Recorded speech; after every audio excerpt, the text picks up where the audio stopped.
Hello.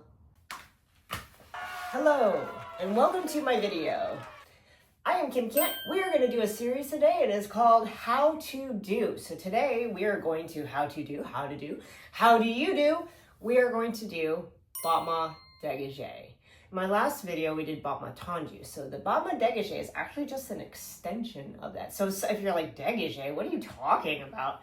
Sometimes people also call it Jete. So full term is battement dégagé, but I think people sometimes also call it just Jete. So don't get it twisted. I'm trying to say the same thing, okay? It just kind of depends on what method you were taught and like what your teacher said like 8 million times to you, so it just kind of sticks, okay? But let's get started. What is a battement dégagé? Well, the book says, disengaged battement, a term of the Jete method. There are different methods. We can talk about that another day, but this is Jete. The battement dégagé is similar to the battement tendu, but is done at twice the speed, and the working foot raises about 4 inches from the floor. I like to say about 45 degrees with a well-pointed toe, and then slides back into the first or fifth position. Battement dégagés are to strengthen the toes, to develop the instep, and improve the flexibility of the ankle joint. This guy. Awesome. Let's find our turnout. And how do we find that? We use our glutes. Boop-a-doop-boop. Okay, so what we're gonna do is we're gonna start in our sixth position. Boom. I'm gonna put the weight into the heels of my feet. I'm gonna squeeze my glutes, and I'm gonna actively, boom, rotate. So there's my turnout, okay? Everybody has different degrees of turnout. Don't compare yourselves to anyone else, you guys. You be you. And also, we can always improve our turnout. Don't force it. Don't look at mine because, like, I have weird hips and, like, I was just born, like, where I was just, whoop, turned out. So make sure that you're actually using your glute muscles to maintain these positions here, okay? So don't force it. I already talked about that in another video. If you want to go into my, watch the battement tendu video, I talk about why we don't want to do that. Also my plie video. Okay, we don't want to do that, but regardless. So we're going to go through our battement dégagé. We're going to go through our first position here, okay? And I'm going to show it a couple different ways so that it makes sense. So I'm engaging my legs. Now, my center of gravity, because I'm on both feet, is right about here in the center. But when I start to do my battement dégagé or Jete, I'm going to shift over to whichever leg I'm going to stand on. Now, I have these hyperextended knees. If you have those, awesome. If you don't, awesome also. These are kind of hard to control. So actually, if you don't have it, it's kind of nice. But if you do, you're going to notice that I'm actually going to shift over a lot more to be on top of my standing leg than you might. So again, do not 100% copy me. This is just where you need to go so that you're not squishing your toes. So what I mean by that is if I stay with my center of gravity being right between both legs, as I go out, I'm going to see now I'm like equal weight, but I'm smushing my toes. So we don't want to do that. We want to shift over to our standing leg. So make sure that if you're teaching this to somebody or even yourself, if you can see a mirror and you think, okay, middle, but then I'm going to shift over, okay? Little kids, it's really helpful for them because they just do this and they are just like squishy. We don't want to do that. So I'm going to shift my weight over. Again, I have weird knees, so I have to shift over a lot to not have a ton of weight on my toes. But again, you do you. So shifting over, I'm going to go through a first position, my first position to my small second. So there's my second. So I'm making contact with the floor still. But then I'm going to get to the point where I'm only in my little toesies and the ball of my foot.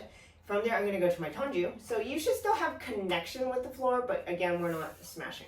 So I'm pulling up on this leg. So that I'm actively turning out and squeezing my glutes. So we want to really maintain the turnout in both legs because if I'm only turning out one, then half my body is not helping, okay? So from the little demi point, I go to my point position, so I'm still connecting, but I have more weight on this leg. And what I'm going to do is they say about 4 inches, but I'm going to, yeah, it's about 45 degrees. If you're like 45 degrees, how am I supposed to know that? Or like little kids are like, okay, I'm a kid, I don't know what that means. The easiest way to find it is from your coupe. So I'm touching my little baby toes to my little ankle bone. Boom, right there. And I am then going to keep this part of my leg stationary or like a statue. And I'm just going to extend out. And that's about 45 degrees, okay? About. So that's where we want our battement dégagé to go to. So here we are, I'm shifting over, tendu, to my dégagé, to my tendu, toes, second position, squeeze. And if I was only doing one, that I would bring the weight back to the middle line of my body here. But if I was going to continue, I would still stay more on this. But notice I'm still making that connection. So you really want to make sure we're still squeezing each time. So I'm not just like, oh, close and a close. So notice how there's like blah, blah, blah, nothing happening. It's supposed to be strong and squeeze and squeeze. That connection is important. Even more important is when we go from our fifth, okay, this crossing over from our allisicon. It's really important that we're crossing really strong, making that connection, pushing the heels into the floor. Ta-da! Oh, thank you. And it's important because it's going to be good for things like our susu. It's going to be good for our awesome blades and center. It's going to be good for our battus, which is the little beats that we're going to eventually do, but also just to maintain a really strong center and a strong standing leg, and your whole body needs to be like on top of itself, like stacked. So when we go to the front, so that was just to the side, and when we go to the front, what happens is very similar to the battement tendu, is we're gonna go through our little fourth position. So again, I'm not leading with my toes, I'm gonna lead with my heels. So there's my tiny little fourth. I have more weight here. So here's my fourth. I'm gonna go to where my toes are on the floor. So again, I'm in this position here. Once I get to my tendu, again, I'm lifting it about 45 degrees. Now, if you're like, I still don't understand, go back to your coupe position, okay? Toes touching your little ankle-y bone, touchy touch here. And then I'm gonna keep the same part of my leg the same height. So I'm not going up and I'm not going down. So I'm just gonna keep it the same. I'm extending forward, and that's about 45 degrees.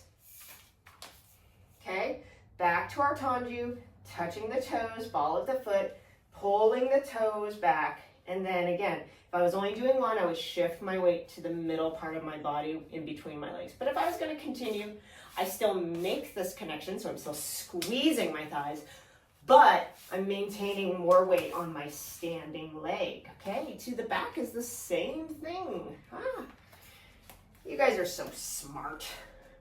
So there's my fourth, there's my demi point, there's my tendu, but now, okay, whoa, wait. You just need to calm down, okay? We need to talk about to the back. It's really important, you guys, that when we go to the back, this is my working leg, that, watch my torso here. We don't want to hinge forward, okay? You'll see a lot of little kids do this, and actually just like, I guess, you know, if you don't really understand, the natural thing to do is when we go put our leg to the back is to like lean forward, right? Because when we pick things up as like a normal person, we go like this.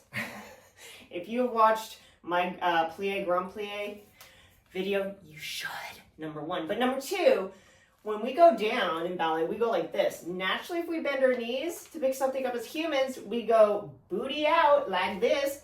We lean over, hinge at the hips, and we pick up our thing, right? And ballet is like the complete opposite. Anyways, so here we are. So don't allow yourself to lead with your butt and then go like this, and see how I'm hinging forward. There's nothing connected anymore. I'm also pushing into this hip.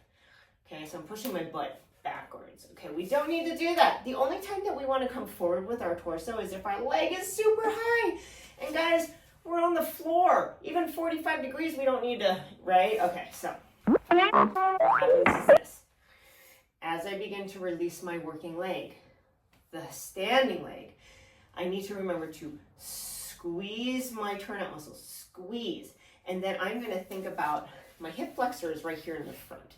When I hinge my body, it makes this more right angle, maybe not right angle, but it's like, you know, something degrees, 120. But I don't want that. I want this to stay flat as possible. So see, so notice when I use my glutes and I push forward, again, I'm not doing like that, I'm not tucking, but I'm engaging. This flattens my hip flexor out in the front. And that's kind of what we want to do. So as I'm releasing my working leg, I'm squeezing my glutes. I'm not leading with my butt. I'm gonna push my hip forward. I go to my fourth. I go to my jamming point. And again, I'm pushing forward here. So notice I'm not back here, because then my center, my center of gravity is here, right? And then if I go here, then how am I gonna, it's not gonna work, guys. So I'm pushing forward. So notice in the video, you can see I'm actually more on top of this leg versus if I'm like here. Okay, so you just gotta watch that for especially little kids, because they don't get it, you know, they're little. They just learn how to do stuff. So, but if you as a dancer are trying to learn also, make sure that as you're releasing this leg, you're actively shifting over to the standing leg and trying to flatten out that hip flexor. So again, we're not like this, okay? I like to tell people to think your hip is going forward, not just forward though, because that would just be like this and that's tucking, but it's going up and forward at this diagonal. Okay, so up and forward this way. So that also helps you lift your torso. And again, if we're not lifting, then we're like this. And that's not good either. So this is pulled up, together, forward and upward motion. So of course, we're gonna do these, you know, not so slow, right? But that is the mechanics of how to do a battement dégagé. So I'm gonna show at more of a normal speed. So here we go. I'll do it from our first. So this would be our normal speed. But we usually do these a little bit faster, but not always. Like when you're learning it, I would definitely go through the tendu positions. So there's the mechanics of the tendu, dégagé, tendu. I would go through these positions so that you're really like, oh, okay, that's great. Because sometimes you might notice, maybe for yourself, but definitely for kids if they don't understand, sometimes we go, okay, fine, dégagé, but the second part of it, we don't like actually make contact until we get to like the floor. So notice how I left out that tendu part and I just placed. So it's out brush, but then placing in. And we don't want that. We want to brush out and we want to brush in. So when you're teaching little kids, it's very helpful. Also, just for them to remember where their tendu is and how to get to tendu. But tendu is included in how to do a dégagé, okay? And making that contact is super important. So here it is, making that contact. Here it is to the avant, making that contact. Really, I'm pushing again into the floor. Important, okay? To the back, same thing. Brush, touching in, brush, touching in, brush out, and then in, and then out, and then in. And the most important thing, you guys, is to be consistent and technically correct, because being technically correct is going to, again, help everything else that you're going to be doing later on in your class. So basics are super important. So thank you for joining me on my kitchen floor, and I hope this video was helpful. If it was, give it a thumbs up. If it wasn't, give it a thumbs down. Either way, it helps me out. Leave me a message and say, hey, you're a hot mess, whatever. Hey, maybe you are too. Maybe we can be besties. I don't know. Doesn't matter. But I hope this was helpful. Even if it wasn't, you know, at least you had a little bit of fun watching me be me. Anyways, I will catch you on the next one. Bye.